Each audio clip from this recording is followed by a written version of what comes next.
Do you remember toward the beginning of Avengers Endgame when our heroes tracked down Thanos a little too quick? If you're anything like me, you probably thought somebody was about to die, because why else would we have this confrontation only 17 minutes into the movie? Of course, what was most surprising about this scene was finding out that someone who dies was not one of our heroes. And I remember this revelation making me feel as though I had been betrayed, because despite our heroes' plans, nothing leading up to this moment told me that they would actually kill Thanos. I mean, he's the main villain of this story arc, he's the end goal. When he dies, the story's supposed to be over. If you've seen the rest of the movie, things all start to make sense, but I don't think I'll ever forget my first viewing of that scene, not just because Thanos died sooner than he was supposed to, but because of just how wrong it all felt. The somber tone of the music, Rocket's reaction, the apologetic tone Thanos had right before he was killed, all worked together to make me feel unsettled. It wasn't supposed to happen like this. I'm not supposed to feel remorse for this guy, right? And yet, the damage had already been done. Thanos got rid of the stones himself. He's practically defenseless in this moment. The only reason to justify killing him would be because he's too dangerous to be left alive. Oh wait, wrong movie. And since this initial viewing of Endgame, I haven't encountered quite the same feeling of betrayal until I played Stellar Blade. The only difference is you get to choose the ending, which makes the outcome all the more personal, and if you don't choose wisely, all the more unsettling.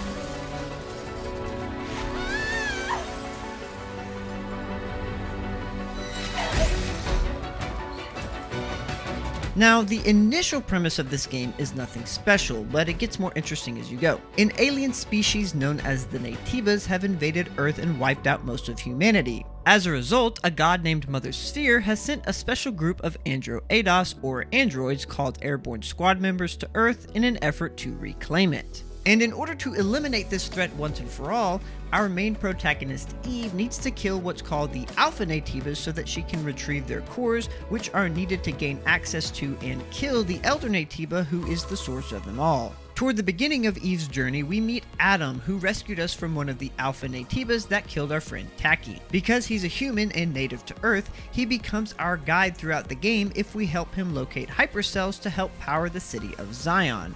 And right after we get the first Alpha Core, we meet another airborne squad member named Lily, who also agrees to help us along our journey to find the Elder Naytiba. However, things actually get interesting when, throughout Eve's journey, she discovers that just about everything I told you was a lie, fabricated by Mother Sphere. Over the course of the game, you slowly start to uncover that it's actually the Naytibas who were once the people of Earth, and the Andro-Ados are the aliens invading the Earth. You see, the Naytibas were actually a result of an experiment gone terribly wrong. Furthermore, these experiments were only performed in an effort to make more advanced life forms for the purpose of defending humanity against the Andro-Ados, because they were actually the first ones to attack and wipe out most of humanity. And what's interesting about this revelation is that it didn't come as too much of a shock to me, not just because I compare everything to Xenoblade now, but because if you're doing a lot of the side quests and interacting with a lot of the collectibles, the game starts to plant doubts in your mind about Mother Sphere's trustworthiness. Not only are there documents that claim Mother Sphere is a liar or that she abandoned humanity, but the legacy recordings you find just by progressing through the main story slowly reveal that she's very clearly hiding something. Not only that, but you eventually find out that she is in fact not a god, but herself has a creator named Raphael Marx. And sure enough, people seem to have their doubts about him as well. In fact, if we fast forward all the way to the end of the game, we find out that the big twist is supposed to be that Raphael Marx was actually none other than our companion Adam all along. Oh yeah, and he's also the Elder Naytiba we've been tracking down the whole game. He explains that he's been researching for decades and has concluded that Eve, the ultimate Andro-Ados, must join with him, the ultimate Naytiba, in order to establish a new human race. And so he offers Eve one final choice. She can either take his hand to join with him or reject it. and it's in making this decision that the outcome of the game is determined. Now, to be clear, I went into Stellar Blade as blind as I could. The only thing I knew about it going in was that there were 3 endings: a good, a bad, and of course a secret ending. My plan was to let my first playthrough be as natural as possible in order to see if I could get the secret ending on the first run without any help. Then I would look up how to get the other 2 endings later. So despite every inclination in my body to look up the secret ending since I dumped so many freaking hours into this first playthrough, I chose to simply act on my instinct. And my instinct told me that because Adam hid the truth from us the entire game, the truth that I've had to uncover myself piece by piece, I have no reason to believe anything he's saying, no matter how sincere it may sound. You see, I viewed this moment the same way I viewed any join the dark side scene from Star Wars, because for all I knew, Mother Sphere was simply Adam's pawn in a much larger game he was playing. A game that would involve him absorbing my powers during the merging process, turning him into the ultimate life form, which would allow him to take over the world. But it's not just that I chose not to trust Adam, it's that I instead chose to trust Lily. She was the only one just as much in the dark as I was, figuring things out as she went. And so if she says not to trust Adam, if Eve herself, my own character, seems reluctant to trust Adam, what choice do I have? Initially, I thought I would need more time to decide what the right answer was. After all, this was the big moment. But given pretty much everything the game had to offer, I felt the choice was pretty easy.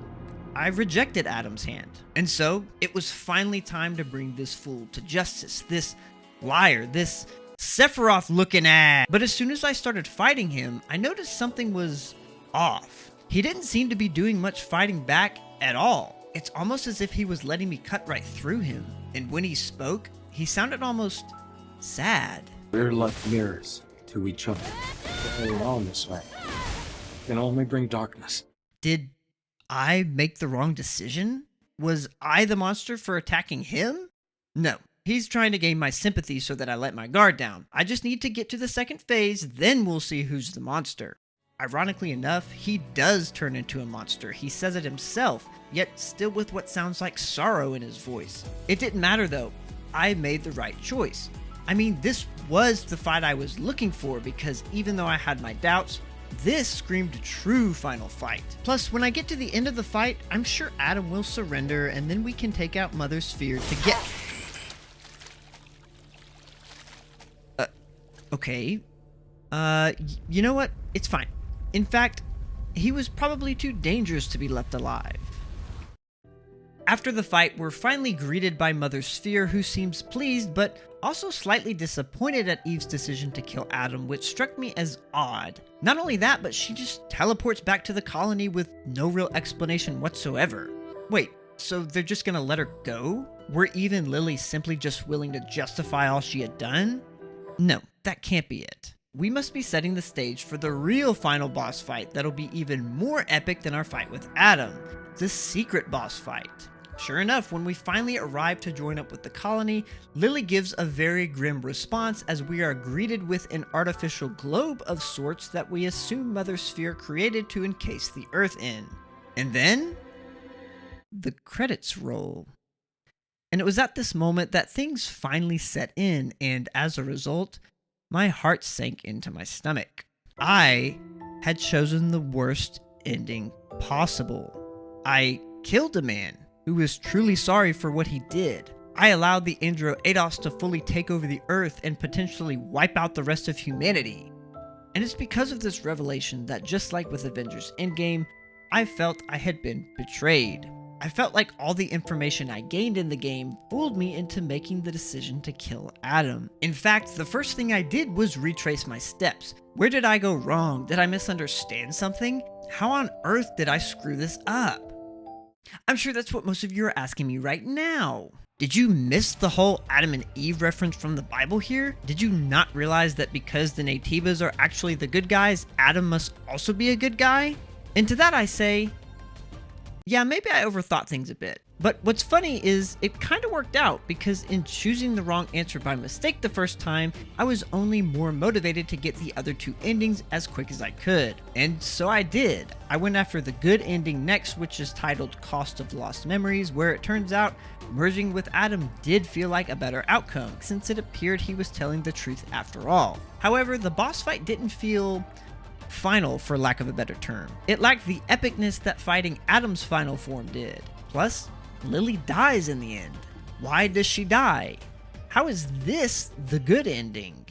Whatever, I still have one more ending to get. The secret ending. The true ending, as I like to call it. And when I finally get to the end of that third playthrough, the results are very similar to the good ending. I choose to merge with Adam, which allows us to become the ultimate life form, but this time Lily survives. And we get a post-credit scene that shows Eve becoming the protector of the remaining androids. Not humans. Because they're all... Wait, so is this a good ending or...